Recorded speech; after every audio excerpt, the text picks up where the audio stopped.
Okay, there we go. Okay, so we're just going to go ahead and work through all of these, and I'm going to bring up the rules that go with each one of them, and I'll also tell you which ones are also going to be on the midterm. I would say that everything I see here is going to be on the midterm. So this came out at 10.3, the multiplication section. We did a similar one a few minutes ago, but I'm going to break this up into two factors. And the first factor, I'm going to have a perfect cube that I could find in 54. And I would suggest you could take your calculator during a quiz and just go ahead and do 2 cubed, that's 8, 3 cubed, that's 27, and just test those factors. You don't have to do too many of them. In this particular case, 27, which is a perfect cube, does divide evenly into 54. So I'll put that here. And I'm going to put times 2 to make up the full 54 right there. And then out of the 5 x's, I'm going to put x cubed right here, because that will divide evenly by my index. And I'm going to put x squared right here, because that'll still make up the 5 x's that I had, right? And then for the y to the 4th, I'll put y cubed right inside this first radical, okay? And then I'll go ahead and put the extra y over here. And that allows me now to go ahead and take the cubed root of this first radical, which would be then 3, because the cubed root of 27 is 3. X to the 3/3 would be x. Y to the 3/3 would be y. And then the radical that I cannot simplify would go right here. Okay? Then whenever we have two radicals that multiply together, I'm just going to go ahead and put them together first and then try to break them apart into factors like I did this problem, right? So when I multiply this together, because they have like indexes, which is the requirement for being able to go ahead and multiply two radicals together, I could do 4 times 4, that's 16. X squared times x is x cubed. And y times y to the 4th is y to the 5th. And now I'm going to go ahead and do the same kind of factorization that I did over here. And so I'm going to break this up into two radicals. The perfect cube this time that I could find as a factor of 16 is an 8. And by the way, there will be problems where I can't do that. I mean, it's okay if I end up with a number that I can't find a perfect cube in, then I'd have to put that whole number over here. But right now I can do this, right? I got 8 and a 2. And then the 3 x's that I have here, I'll be able to take the cubed root of, so I'll put all 3 x's over here. Out of 5 y's, I could put 3 of them here and 2 of them over here. And that still makes up my y to the 5th, but allows me to have a radical that I could completely simplify. And so I end up with the cubed root of 8 is 2. The cubed root of x cubed is x. The cubed root of y cubed is y. And then this is the radical that cannot be simplified. But it still was needed in order to say that this still represents in simplified form the original radical. Okay. All right, so now we took a look at some division problems. I think they mainly came out at 10.4.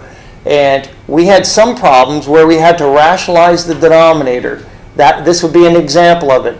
Because of the 3 things that it takes to be simplified as a radical. One is you can't have any powers underneath the radical that are greater than or equal to the index. But you also cannot have a radical in the denominator. So what we're going to do is called rationalization, right? We're going to multiply the top and bottom by a radical that will allow me to have a perfect cube under here. So I'm going to multiply here, top and bottom, by what it would take to get a perfect cube in the denominator. Well, so I take a look at what I already have. I have 1 2. I need 2 more 2's. I need 2 to the 3rd power. So I'm going to put 2 to the 2nd power here, which is really 4. And 2 times 4 will give me a cubed root of 8. That'll work.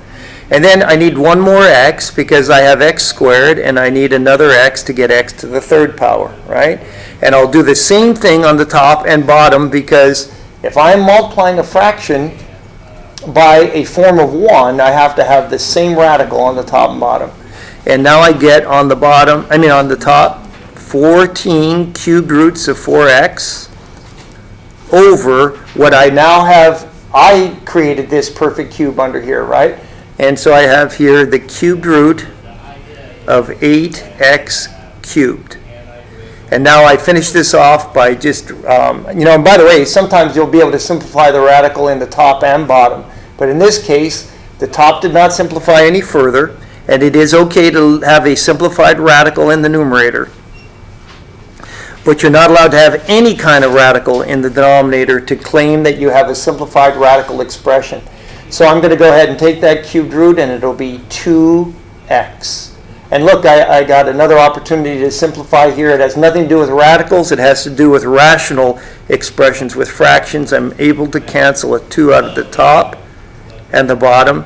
And the final answer will be 7 cubed roots of 4x over x. And I cannot cancel these x's. One's in a radical and one is not. Okay, next problem. Another division problem. And, we said there were 3 things that it takes to be a simplified radical. And let's go back through the first 2 I already mentioned, and this is going to bring up the third one. The first one is this. I'll have to have a radical where I have, see right now, this was not simplified because I had powers that were either equal to or greater than the index. So I took care of that over here by factoring, right? But here I was not allowed to have a radical in the denominator, and I took care of that by rationalization. And here I have a fraction containing a radical. I'm sorry, I have a radical containing a fraction, and I'm not allowed to have that either. So the first thing I'm going to do is look to see if I could do any canceling. Sometimes that'll take care of everything, but it doesn't here. We have nothing in common between 3 and 16, and nothing in common between y and x. So I'm going to go ahead and break this up using the rule of division. I could go ahead and say that this is a radical in the numerator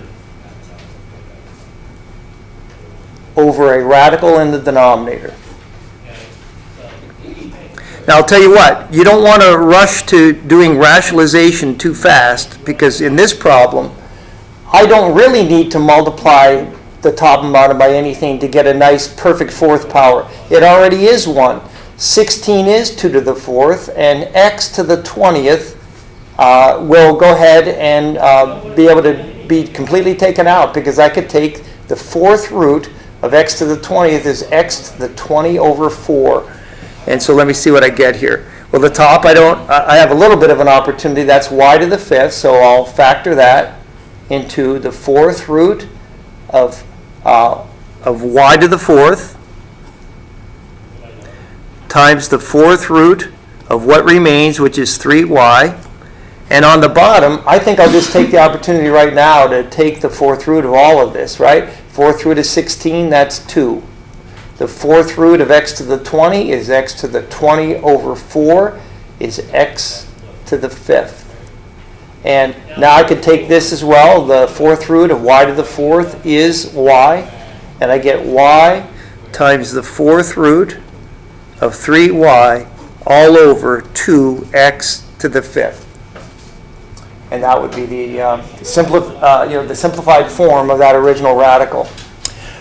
Just so this video doesn't get too long, I'm noticing here we're at about 8 minutes. I'm going to go ahead and stop this one, and then I'll do the next 4 problems on a second video.